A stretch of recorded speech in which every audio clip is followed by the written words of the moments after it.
This is a story about nature therapy.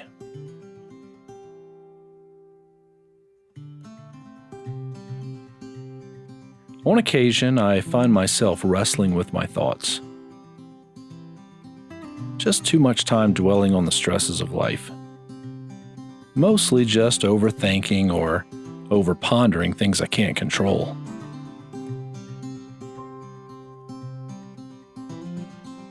Pondering has its place, but I've learned through varied experience that I shouldn't spend too much time in my head. There are countless ways of dealing with the stresses of life. For me, it's diving neck deep into my hobbies.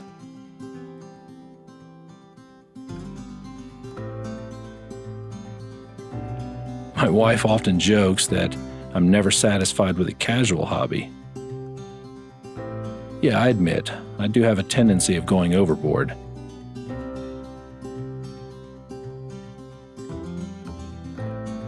Seriously, look at me. I couldn't be satisfied with just taking pictures of birds. No, sir, not me. I spend 20 hours a week gathering and editing bird footage for a 6-minute video. And I love every minute of it.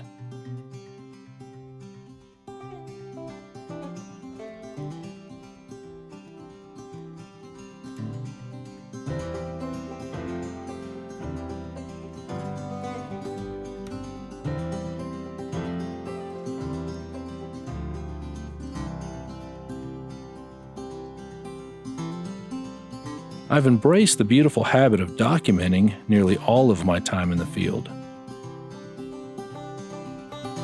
Additionally, I spend countless hours pondering the experience, observing my feelings, and crafting the narrative of my encounter. Trust me when I say, this practice has helped me feel more deeply and appreciate more fully this wonderful pastime. In short, it's become a form of therapy. Some professionals refer to this as nature therapy. There are nature therapy studies that revolve around short walks in the woods, jogging, or doing yoga in the park. If that's considered nature therapy, I think what I'm doing would be considered intensive, outpatient nature therapy.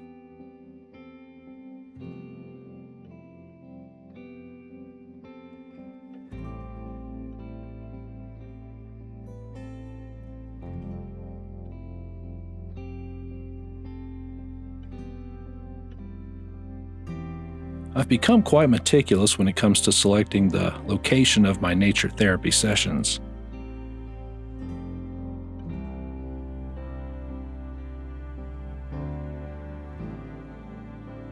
I've learned that back roads and fence lines miles away from the highway are best.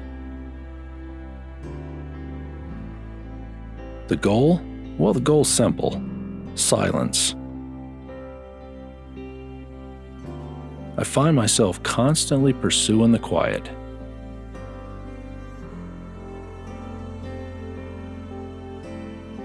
My experience is that quiet places are becoming more and more difficult to find.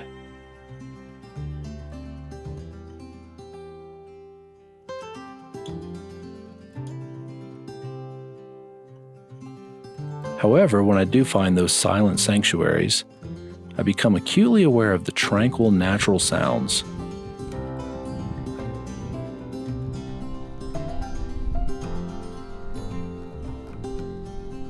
And, as a result, I feel my entire body relax. It's easy to understand how this can become an obsessive pursuit. The quiet, well, you see, the quiet cultivates focus. Having the luxury of quiet allows me to pay particular attention to the subjects I'm observing. I focus more deeply on the environment, and as a result, I focus more deeply on the craft.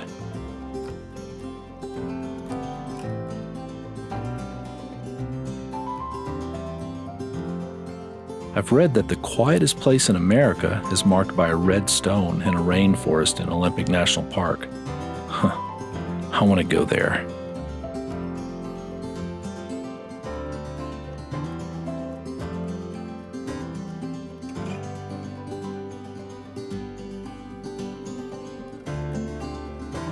I'm sure there are official studies out there that can more eloquently explain these sentiments or observations. Hell, what do I know? I do know this. When I find myself wrestling with my thoughts, I self-prescribe one entire day of back roads and fence lines.